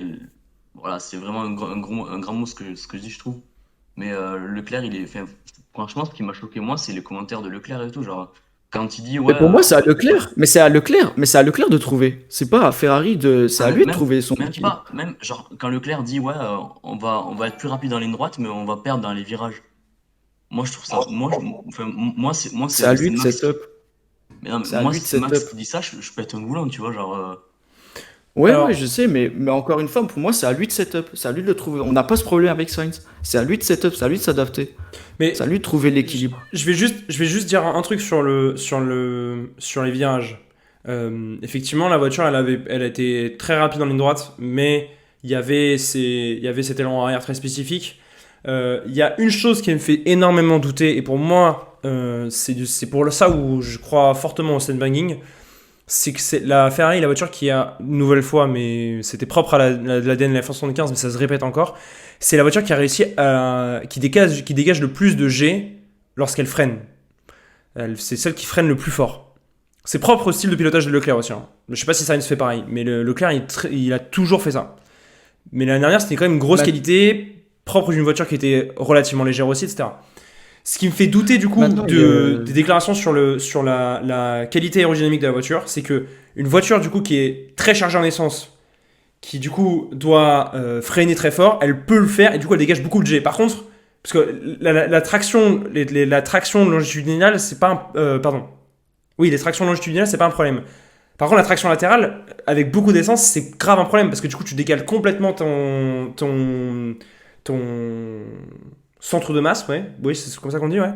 Ouais, c'est ça. Et ce qui fait que tu peux pas attaquer comme tu veux, sinon tu surchauffes vraiment tes pneus. Tu peux freiner comme un bourrin avec beaucoup d'essence. Et ça, d'ailleurs, ça se verrait plus parce que sur tes capteurs G, ça se verrait, ta voiture est plus lourde. Par contre, tu peux pas tourner aussi fort parce que les pneus en traction latérale, ils ont pas assez de résistance. Donc pour moi, j'ai un gros doute sur les vraies qualités aérodynamiques et surtout les vraies qualités en latéral de la voiture, sachant que c'était quand même une ADN extrêmement forte de la F175. Je vois pas comment en un hiver, il serait passé carrément à l'opposé juste pour ça. Je les vois pas faire ce trade-off de dire en fait on va juste garder la vitesse, sachant qu'ils ont passé un an du coup à travailler sur une voiture qui avait l'habitude de... Enfin, l'équipe a eu du coup l'habitude de travailler sur une voiture qui avait beaucoup de traction latérale et pas beaucoup de vitesse de pointe. Donc ça serait trop bête de pas capitaliser là-dessus. Pour moi, je pense que c'est une erreur et c'est comme par exemple Red Bull qui aurait pas beaucoup de vitesse de pointe. J'y crois pas. Je sais que vous avez une suspension qui est super forte, je sais que vous n'avez pas mis les chevaux, et je pense que même nous, avec nos chevaux et avec tout ce que vous veut, vous serez devant. Mis, les chevaux. T'as dit quoi? Non, personne. J'ai dit personne les a mis les chevaux. Ouais, mais je pense que vous cachez vraiment très bien votre jeu en vitesse de pointe. Hein. Parce que nous, on a un aileron arrière qui est fin comme ça, et je pense que Red Bull par exemple, sera encore devant en vitesse de pointe, c'est sûr et certain. Et je pense que Ferrari... Mais en fait, moi, je reviens sur Ferrari, mais je trouve que, en fait, Red Bull, l'année dernière, ils avaient vraiment l'avantage en termes de traînée, et c'était Ferrari qui avait l'avantage sur l'appui. Et j'ai l'impression que cette année, Ferrari, ils ont abandonné un peu d'appui pour gagner en traînée. Le problème, c'est que Red Bull, de ce qu'on voit là, ils ont toujours la même bonne traînée, et j'ai l'impression qu'ils ont gagné encore un peu d'appui, tu vois. Ouais, mais je trouve ça assez... Ouais, mais pour moi, c'est... Enfin, en tout cas, le sentiment... Mais après, ça, c'est juste un feeling. Franchement, je vous le dis, c'est juste du feeling. J'ai pas du tout la preuve, mais... On n'est pas ingénieur, hein. Ouais, voilà, je suis pas ingénieur, en plus, j'ai pas accès à ces datas. Tu vois, même si j'étais ingénieur, j'ai pas accès aux datas, donc je peux pas voir. Mais pour moi... J'y crois pas trop au fait que Ferrari a perdu de temps en traction latérale, en aéro, sachant en plus voyant les déclarations de Vasseur qui dit oui, en fait, on sait pas si une voiture a 110 kg, on peut pas le voir. Et tu dis oui, bah ok frère, c'est bon en fait, on sait très bien que tu roulais avec plein d'essence et tout. Et c'est pour ça aussi que la dérelation est plus grosse. Enfin, ça explique tellement de choses. Après, ça explique tellement de choses dans mon bon sens, donc ça m'arrange et du coup l'information me paraît plus vraie, j'ai envie qu'elle soit vraie. Mais voilà, en tout cas, moi, c'est mon ressenti. Et puis, enfin, pour conclure un petit peu sur la partie Ferrari, faut pas aussi oublier que l'une des principales caractéristiques, c'est qu'elle a un arrière qui est très baladeur, c'est-à-dire un arrière qui est très nerveux, dû partiellement aussi à ce petit aileron arrière qu'ils ont, l'aileron qui devrait changer pour la première course. On l'a un peu vu lors de la dernière séance de test, ce nouvel aileron qui devrait donner plus de charge pour vraiment stabiliser l'arrière, et ça devrait donc aider un peu le comportement de la voiture, avec la différence, c'est que c'est le pylône, c'est un monopylône maintenant, au lieu de deux pylônes, ça devient un seul. Donc ça devrait être un aileron normalement adapté pour la piste de Bahreïn, qui devrait aider donc le comportement de la voiture. Donc voilà, on rejoint un petit peu ce que les autres équipes ont fait, c'est-à-dire qu'on a essayé toutes les configurations possibles. Et moi, ce qui me fait donner confiance, c'est que dans l'équipe, non, il n'y a pas du tout cette inquiétude, cette panique, cette confusion, pas du tout. J'ai l'impression que tout le monde sait ce qu'ils ont à faire et que c'est beaucoup plus calme, beaucoup plus concentré. Et ils savent ce qu'ils font. Moi, j'ai cette impression-là. Cette impression que je n'avais pas post-Hongrie 2022, par exemple. Et j'ai de nouveau une équipe qui, ok, elle est concentrée, elle travaille, elle fait pas de bruit, elle teste vraiment massivement pour collecter le maximum de données. Et c'est ça qui m'inspire confiance, parce que Vasseur insiste vraiment sur ce fait que la saison va être très longue. Il va falloir être performant toute la saison, et pas uniquement en début de saison, ni uniquement en fin de saison. Bah du coup, le mot de la fin, c'est confiance. Voilà. confiance, ça va le faire. Je reste très confiant. Et maintenant, à toi, Sofiane, parlons de Red Bull. Putain, les essais que vous avez fait quand même. S'il y en a un où on peut pas douter de la performance, c'est bien vous quand même, hein. Franchement, incroyable. Comment dire? Si je devais rêver d'essais hivernaux, ben, je rêverais de ça, tu vois. Ah ouais, c'est Je- clair. mais enfin, à part le petit souci vendredi après, moi, Ouais. qu'a laissé Max 1 heure dans le box. Ouais. Sinon, tout est propre. La voiture, elle a l'air pas mal. Les commentaires de tout, hein, de tout le monde en fait, de Max, Checo, Helmut. Bon, Helmut, faut pas trop faire attention à ce mec-là. Mais Christian, JP, tout est fait. Franchement, les commentaires, tout va bien. Ben, j'aurais vraiment pas pu rêver mieux de ce qu'on a vu là. Il a fallu attendre samedi après-midi pour qu'on mette des C4. Sinon, tout le temps, c'était C1, C2, C3. Donc, propre. Ça s'est concentré sur la voiture. La perfo a l'air d'être là, on sait jamais. Je croise les doigts, mais bon, faut s'apprendre avec des pincettes. Donc, franchement, on reprend sur les bases solides, extrêmement solides même de la RB18 à Ouais. Abu Dhabi. Et je trouve ça très bien, en fait. Désolé. Euh, En fait, la RB19, c'est vraiment une évolution, mais enfin, c'est vraiment une continuation de la RB18. Et je trouve que par rapport à la Ferrari, euh, j'ai l'impression qu'ils ont compris tout de suite la voiture, compris tout de suite ce qu'il fallait faire avec. Euh, la voiture, dès le premier jour, elle s'est bien comportée et tout. Ils n'ont pas eu à faire comment dire, des tests super extrêmes, tu vois. Mhm. Donc je trouve ça super positif. Et donc voilà, parfait, rien à dire. Et puis j'ai hâte de samedi 15h59 Ouais. en Q3, Euh, histoire de voir qui a quoi. c'est pas à 16h la qualif? Ouais, bon, 16h59. Ça... Ouais. Attends, Ouais, c'est à 16h, je crois. Mais Ça, c'est intéressant ce que tu dis sur la continuité. C'est vrai que, en fait, quand moi j'ai vu la voiture pour la première fois, j'ai dû te demander, mais qu'est-ce qui a changé? Parce que, en fait, franchement, j'ai pas vu d'évolution en fait. Enfin, elles sont fines quoi. Et c'est ça qui est incroyable. C'est que la voiture, malgré le fait qu'elle n'avait pas forcément apporté des grosses évolutions visuellement, en fait, elle performe toujours aussi bien et elle devance toute la grille. Enfin, je pense que ça, c'est une tendance qu'on peut dire. Elle devance toute la grille. Je sais pas si c'est largement, mais en tout cas, actuellement, c'est le cas. En tout cas, ce qu'on peut dire, c'est que il faudrait être fou pour mettre Red Bull hors du top 2 à Bahreïn dimanche. Du top 2 écurie, je parle, hein, Oui, en parce termes de que perfo. en soi, Voilà, c'est possible. c'est le seul truc que je peux dire. C'est possible que Max arrive à extraire un potentiel encore plus grand de cette Red Bull et que Perez, pour X ou Y raison, n'arrive pas vraiment et t'en es un parmi les Alonso, les Leclerc qui sont très bons en qualif ou les Hamilton qui te sortent un tour d'anthologie et qui dépassent Checo, mais ouais. Ouais, non, vraiment, Non, mais c'est incroyable votre voiture. c'est intéressant le fait que tu parles de Checo. Euh, J'y pensais en fait, mais genre je trouve c'est pas le temps de c'est en fait le temps de Red Bull, c'est pas le temps de Red Bull c'est pas le temps qui me fait peur. C'est surtout le fait que ce soit Perez qui ait fait ce temps-là. Hmm. Ah, c'est clair. Il y a rien de méchant contre Checo, tu vois. Franchement, je l'aime beaucoup, voilà, il nous a fait gagner, enfin, voilà, il est super. Mais en fait, et je sais pas si vous avez vu l'onboard, mais genre c'est facile entre guillemets, tu vois. Ah ouais. Et si tu prends la voiture l'année dernière, c'est surtout, en fait, on va pas parler de Max parce que voilà, voilà, Max, voilà. Mais si tu regardes Checo 2022 et Checo 2023, c'est beaucoup plus fluide, beaucoup mieux en fait. Hmm, Et je trouve ça super positif par rapport à ça. Et si j'étais fan adverse, voilà, enfin, moi vraiment, j'aurais vraiment peur du fait que bah, ce soit Checo qui fait ce temps, tu vois. Après le temps, ça veut rien dire, mais voilà, c'est quand même pas mal, tu vois. Ouais, c'est clair. Non, mais c'est clair. Donc Ouais, voilà. mais moi, c'est pas forcément le chrono de Perez qui m'a impressionné, c'est surtout sa simulation de course qu'il fait Ouais. avant. Enfin, le vendredi, il a roulé, Perez? Vendredi? Non. Oui, matin, non? Matin. Oui, bah, ouais, ben voilà, à ce moment-là, quand il fait sa simulation, c'est là que c'est impressionnant, où il reste constant sur les tours, où il perd quasiment rien. C'est vraiment des temps identiques. Ouais. Donc c'est surtout ça c'est surtout là, en fait, la force de la RB, de la RB19, c'est surtout là, le rythme de course. Ouais. T'as raison de parler de ça, dans le sens où je pense que on pourrait avoir une continuation de la fin de 2022 en ce début 2023, dans le sens où Ferrari sera très très proche, voire devant en qualif. Et en course, ça s'inverse comme on a vu aux États-Unis. Voilà.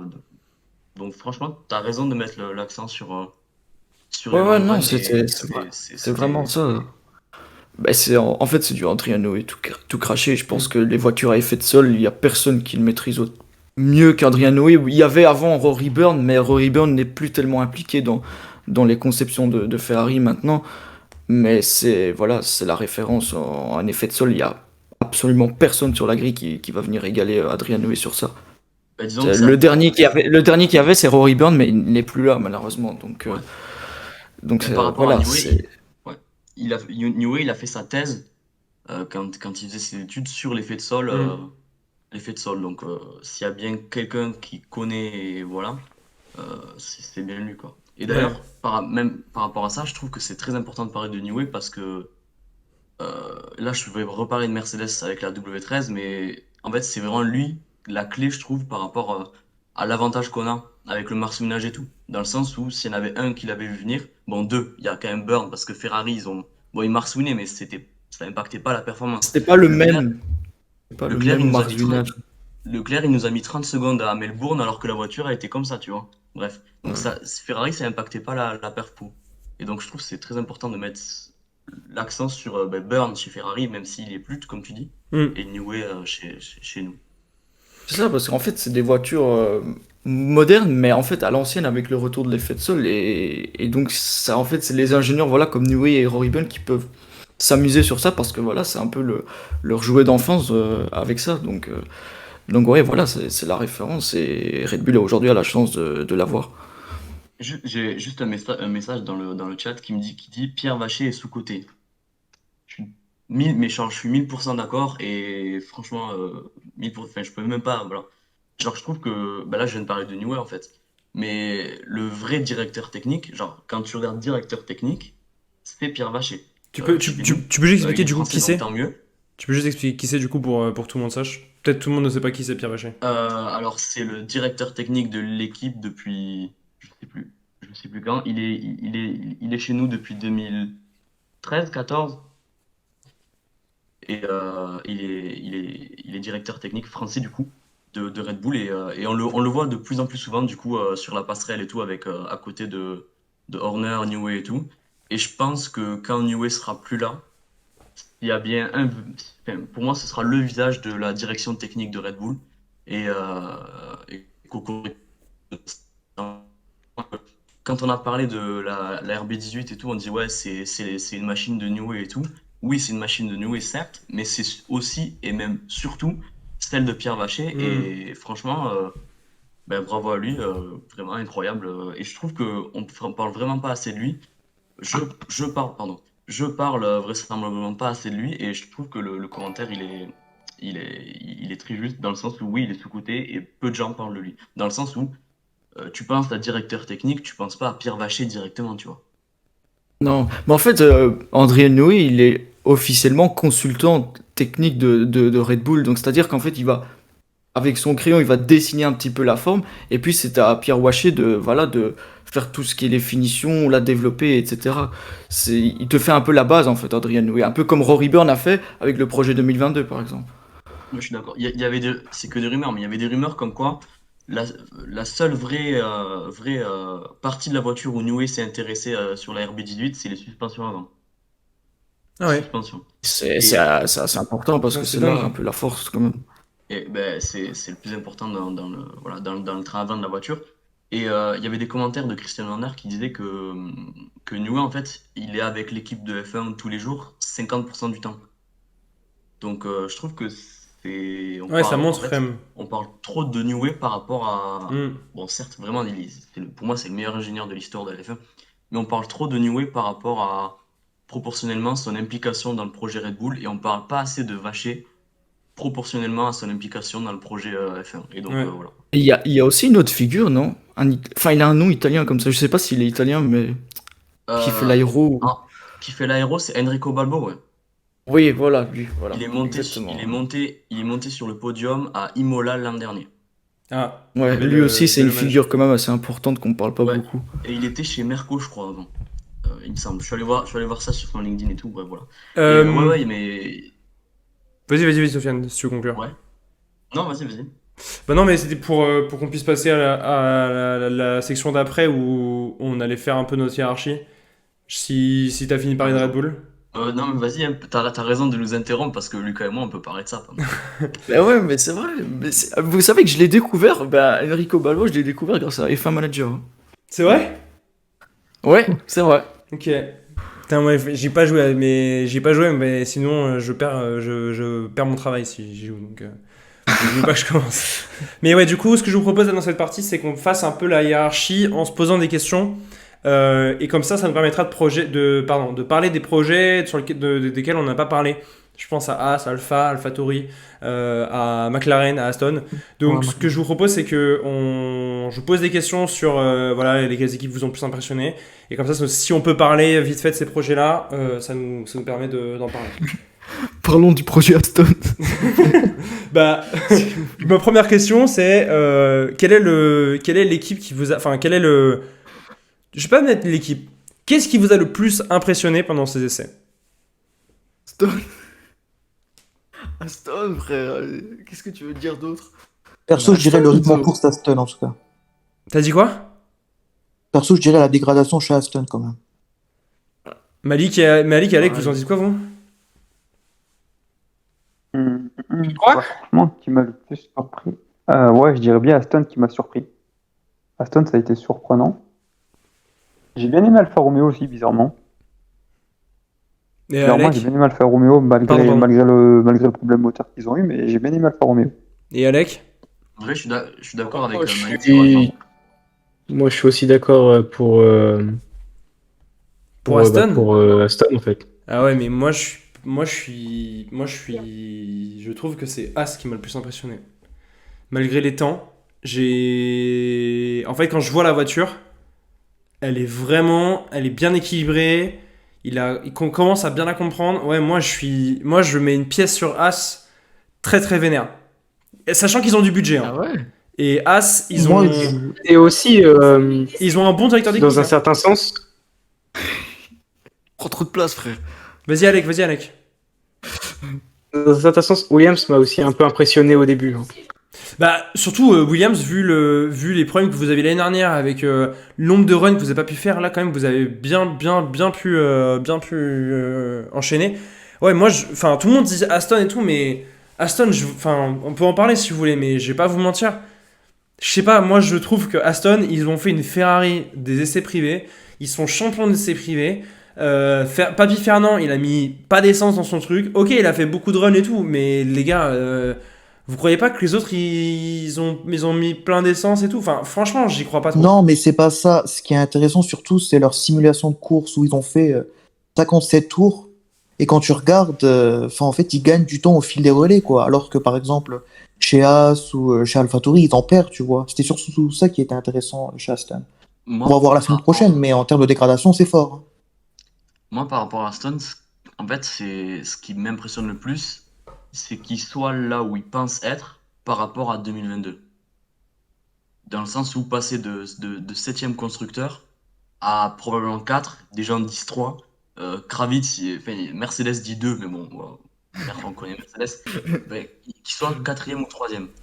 Je trouve ça, moi, je trouve ça complètement fou. Enfin, franchement, voir une équipe passer sur une réglementation assez stable de 7e à 4e, je trouve ça fou. Ouais, je suis Genre d'accord. vraiment, et surtout par rapport à l'écart qu'il y a, tu vois. Par exemple, l'année dernière, il était à 1 seconde 5 de Red Bull, et maintenant il serait à 6 dixièmes. Gagner 9 dixièmes sur Red Bull, je trouve ça complètement fou. Ouais, je suis Mais d'accord. vraiment, hein. Eh, ça peut créer des polémiques, hein. Attention, ça peut créer des polémiques aussi, hein. S'il y aura des Mais équipes qui franchement, vont je sais d'office pas vouloir si on chercher fera la pas. bête, hein. Bah, c'est clair. Je sais pas si on fera, mais si vraiment ils sont là où ils pensent être et là où on pense qu'ils sont, donc allez, 4e au pire, 4e. Je trouve que c'est de la folie. Genre vraiment, ils ont fait un bond, mais c'est pas un bond. Ils ont gravi l'Everest en un hiver, quoi. Alors, Donc, à voir, hein. Alors juste La voiture, dans plus elle tourne, plus elle gagne du temps. Dans le- Non, mais il faut s'en rendre compte. dans le chat, ça dit Alonso vient de dire en interview qu'il n'y a pas de miracle, ils ne s'attendent pas à être proche de la P3. Je sais, moi j'ai pas vu l'interview, mais effectivement, si c'est vrai. Enfin, en fait, dans l'interview, de ce que j'ai compris, c'est qu'il a dit que il jouait la P7, etc. Et là, ils veulent jouer la P4, quoi. Faut pas s'attendre à grand-chose. Ouais, parce qu'en En fait, tout cas, il moi, essaye de c'est calmer ça. les. ouais, là il Pour moi, essaie ce de calmer le discours-là, truc. c'est Hein. le discours d'une personne sensée et qui sait que ça fait depuis 2000, depuis vas-y, 2013, on prend large que personne touche à Mercedes, Ferrari et Red Bull, quoi. Donc, Après, il y a une année où on n'était pas là. oh, mais- mais c'est l'année, oh, ça va, ça triche un peu, c'est pas grave, c'est bon. Tu peux bien finir 6ème une année si tu triches l'année dernière, c'est bon. Ah, Il y a Williams sur c'est l'hôpital qui Il se y a fait la Williams charité sur ou quoi là 2015 aussi, hein. C'est l'hôpital qui se fait la charité, Sofiane, t'es sérieux? Vas-y, fais P6 cette année, on en reparle. On a Non, jamais mais en triché. 2015. Ouais, En bien 2015, sûr. il y avait aussi Williams qui a terminé 3ème. C'est vrai. Ouais, ça, Oui, c'est oui, mais terrible année pour pourquoi- Red Bull. Hein, pourquoi 2015, Pas t'as dit? Mercedes. Ouais, Ouais, moi, non, c'est non. des stats, frère, hein. Ah ouais, c'est vrai. C'est vrai. 2015, c'était. Mais- Frère. Même, T'as le, le même, moteur Lotus, Renault en 2015. même Lotus fait un podium. Lotus Non, mais fait un en podium. termes de développement et en termes de perfo et tout, rien que la. En fait, rien que la penser que Aston est proche de Mercedes et ou Ferrari, je trouve ça complètement fou. Ouais, Et je suis d'accord. en fait, c'est pas la performance et tout qui m'interpelle, c'est surtout que des gens trouvent ça normal et ils sont là, bah, tranquille. Enfin, Bah, par c'est- exemple, en fin de saison dernière, ils étaient pas au niveau d'Alpine, mais ils étaient très proches en termes de rythme de course. Mais avec les stratégies et tout, ils ont perdu énormément de points, quoi. Comme dirait un camarade, c'est lunaire. C'est lunaire. Non, mais c'est vrai que moi je m'attendais C'est plus. lunaire. Moi je m'attendais plus à voir Alpine chercher le top 3 que Aston, où il y a des déclarations où- tu vois, l'année dernière tu m'aurais dit Aston va être dans des déclarations comme quoi ils seront allés chercher P2. Je dirais que c'est des Espagnols qui ont trop bu la veille et qui se sont pas réveillés, tu vois, difficilement. Non, là, ok, moi j'y crois pas, mais tu vois, il y a des déclarations de mecs qui disent pas que des conneries tous les jours, à savoir Toto Wolff, qui dit ouais, ils sont deuxièmes. On n'y croit pas, mais enfin quand même, tu vois, c'est ouf, c'est assez ouf. Donc le projet Aston, ok, il vous impressionne, très bien. Mais As, les gars, mais je ne comprends pas. Pour moi, la As, vraiment, attention, mais vraiment attention, les équipes de midfield, mais attention à As. Si ils font pas trop Moi, de je- conneries, j'y crois. Moi, je suis pas d'accord, personnellement. Moi, je suis plus team Alfa Romeo par rapport à As. Ah ouais? Ah moi je trouve que c'est une F175 bis, mais sauf qu'elle a plus les problèmes de train avant parce qu'elle a les mêmes suspensions que la Ferrari.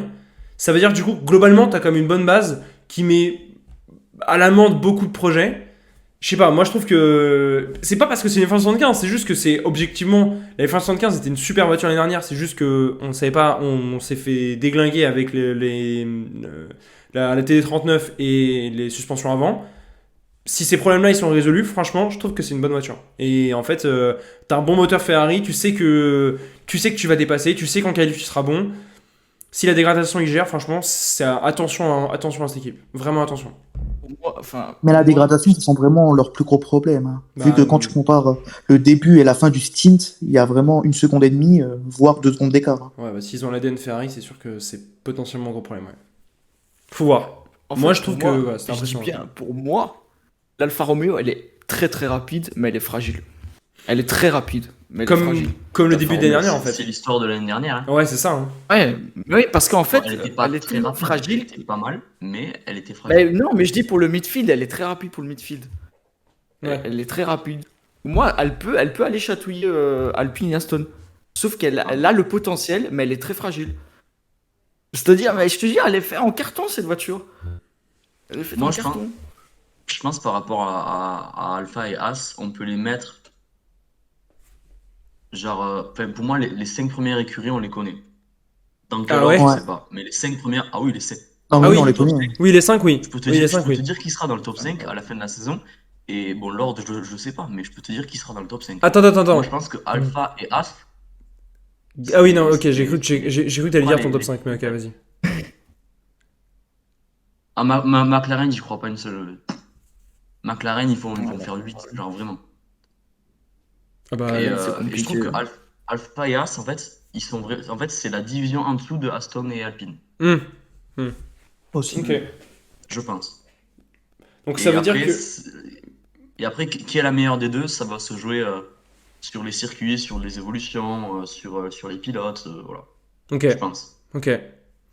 Je sais pas ce Alors, que vous en pensez.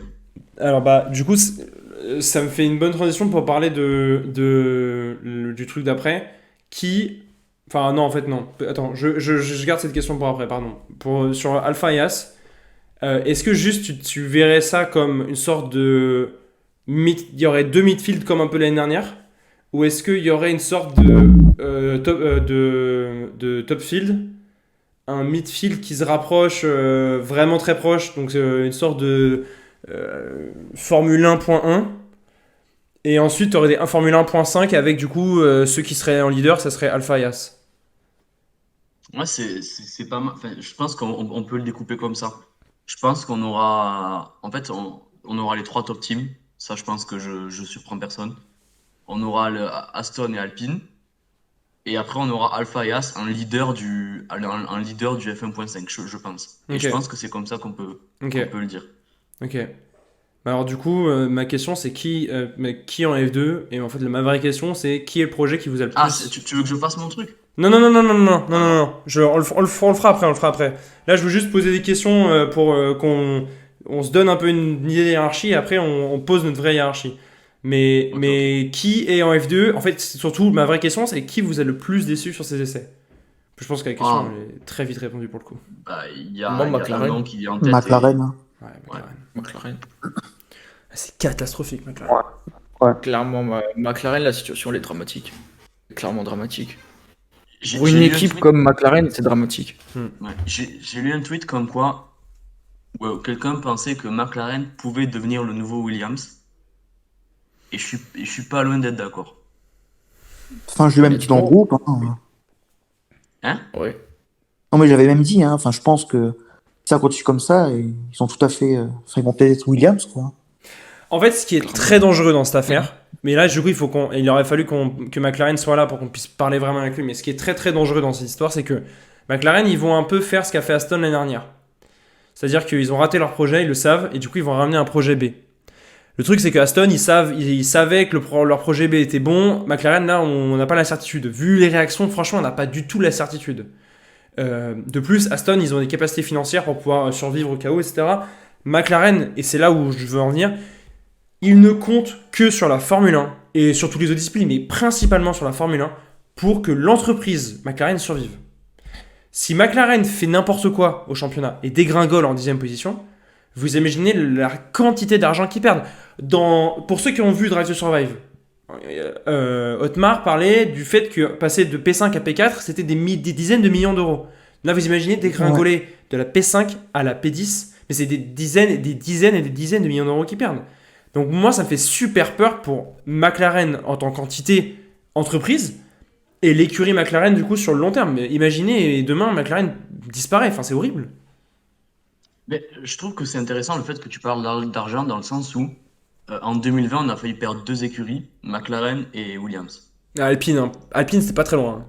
Ouais, mais Alpine, c'était, c'était pas vraiment au bord du gouffre. C'était Non, plutôt Luca Demeo qui voulait un peu baisser les vannes. Enfin, non, avant, oui, l'ancien PDG, je sais pas qui c'était voulait avant faire Lucas les vannes. Demio, ouais. Ouais, et La c'est Luca femme là, Demeo, comment elle et c'est Luca Demeo qui a vraiment remis c'est depuis 2021 que ça s'appelle Alpine. Voilà, c'est Ouais. ça. Ouais. Et qu'en 2020, on a failli perdre ces Non, écuries-là. ouais, parce qu'il y avait le gouvernement qui avait même prêté de l'argent, enfin, Ah, garanti un voilà. prêt à Renault. Mais, Ouais. et c'est vraiment Luca Demeo qui a remis le sens vers la F1 et c'est depuis ça que ça s'appelle Alpine maintenant, je Ah ouais. crois. Non, mais aussi, quand on regarde les comptes de Renault, enfin, maintenant, l'équipe, elle fait des bénéfices, quoi. Tu vois, il y a plus, on va dire, entre guillemets, elle est plus dépendante du soutien financier du groupe, quoi. Oui, oui, oui. Ouais, mais même pour revenir à McLaren du coup et l'argent, euh, j'avais vu quelque part, enfin, faut que je retrouve la source, mais j'avais vu quelque part que McLaren, à cause de l'argent et du budget cap et tout, ils ont dû tout restreindre et tout. Et apparemment, c'est vraiment du conditionnel, ils auraient viré un peu trop de leur département aéro. Ah ouais. Et c'est depuis ce moment-là que c'est n'importe quoi. Ah En ouais, fait. bah ouais, Et qu'en fait, ils ont plus d'argent. Et à partir de là, c'est une spirale négative. Je vois des gens qui disent, ouais, l'année dernière, ils ont fait pareil. Le problème, c'est que tu peux faire ça une année, ok. Mais faire ça l'année d'après, et s'il faut, en 2024, ils vont faire pareil. Là, la spirale négative, elle s'enchaîne et c'est fini dans le sens où Aston, ils vont pas les attendre. Alpine, ils vont pas les attendre. Ils sont en train de développer. Même Alpha, t'as As en plus. Franchement, enfin, faut vite réagir parce que le train, il est en train de partir là avec ces 4 écuries que je viens de dire. Hein. non, mais oui. Mais ils Et ont en aussi fait, mis en bail Walking. Hein. Faut Mais savoir oui, qu'ils payent oui. un prêt ouais, chaque année et tout. ouais. Ça coûte énormément d'argent. Bah, et, c'est vrai que j'ai tout de suite dit scénario catastrophe, mais McLaren P10. Effectivement, c'est excessif. Je ne pense pas qu'en termes de performance, il soit forcément P10. Je pense que. J'arrive pas vraiment à savoir Williams, mais moi, je pose des questions sur le projet Moi, je AlphaTauri pense sur qu'ils le sont long 8 ou terme, mais. 7. T'as dit quoi? 8 ou 7 pour moi, McLaren. Ah ouais, moi je mets 8 ou 9 plutôt. Hein. Ah ouais, mais Ouais, pour ouais. moi, ou Williams ou AlphaTauri peut finir devant à quelques courses. Tu vois, pour moi, c'est exactement comme Aston l'année dernière, sauf que les perspectives d'avenir sont vraiment pas folles, quoi. Et effectivement, gros karma sur Piastri. Piastri, mais là, il doit se. Piastri doit se mordre les doigts, le mec. Il monte dans une McLaren qui est catastrophique, mais vraiment catastrophique. Hein. Non, mais comme le disait Weshden, fallait réfléchir. Hein. Oh, oui, oh là là, la ref. Oh là là, oh, j'ai mais honte. tais-toi. J'ai honte. Mais tais-toi. Ah, j'ai honte. Il manque que des ingénieurs ici, putain. C'est incroyable. Mais Euh, en fait, la situation de McLaren elle est dramatique parce que on a parlé de l'aspect économique, mais l'aspect en fait technique est encore plus grave parce qu'ils ont des infrastructures totalement dépassées. Ils travaillent en fait avec des limitations parce qu'il y a leur nouvelle soufflerie qui sera disponible 2024 ou fin 2024. Fin 2024. Donc à partir de Fin 2025. 2024. Donc 2000, ouais. imaginez pour créer des projets. Là, ils travaillent avec du matériel qui est dépassé et qui est limité. Donc, en plus d'avoir une situation économique dramatique, ils ont une situation technique, matérielle qui est aussi déplorable. Tu rajoutes à ça la gestion maintenant du cas Norris qui va devenir de plus en plus chaude.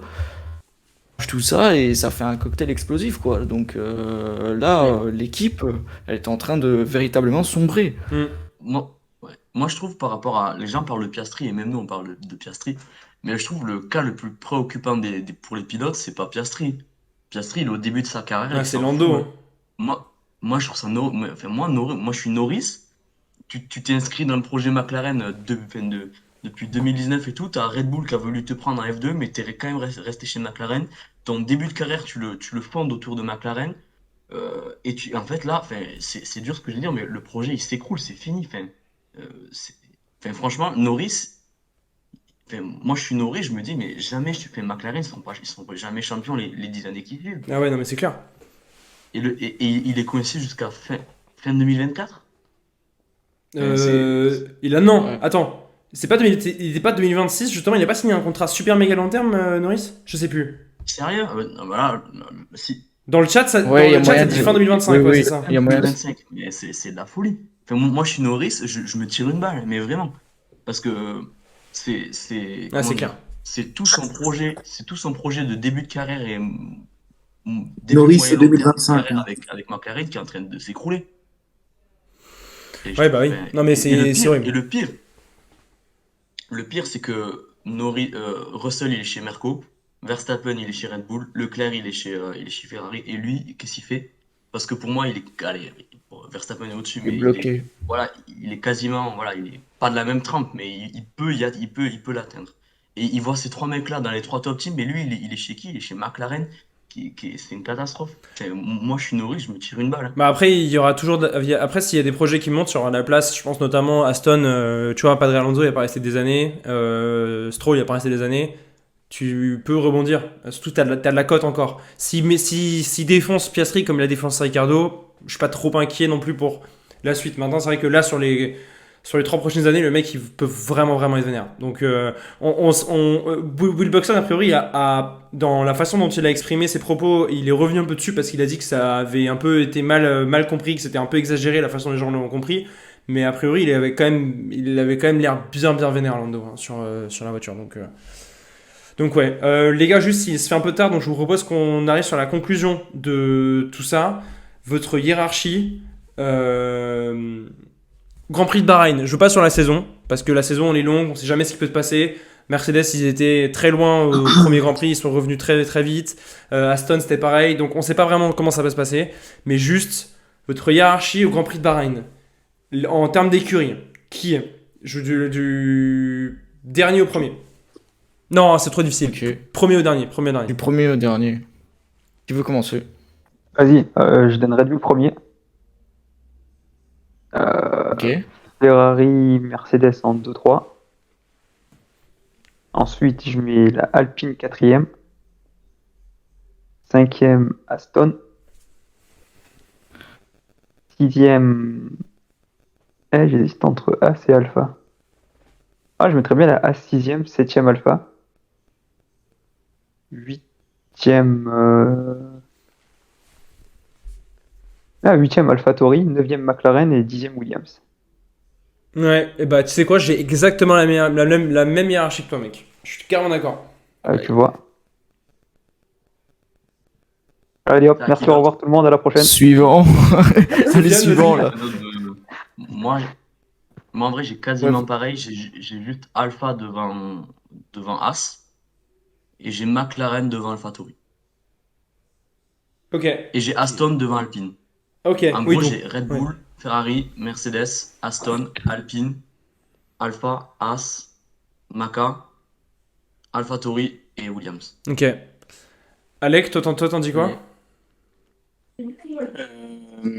Red Bull, Ferrari, Mercedes, Aston, Alpine, McLaren, Alfa Ah ouais Romeo.